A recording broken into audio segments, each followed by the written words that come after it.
на тебе він світлим лицем своїм і помилує тебе.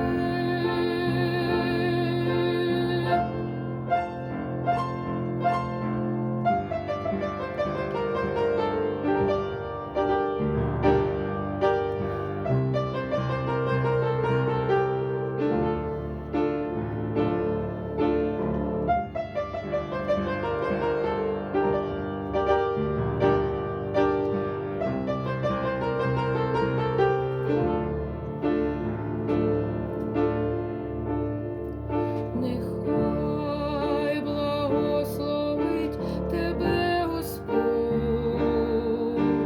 і збереже тебе Господь, хай засяє на тебе він світлим лицем своїм і помилує тебе.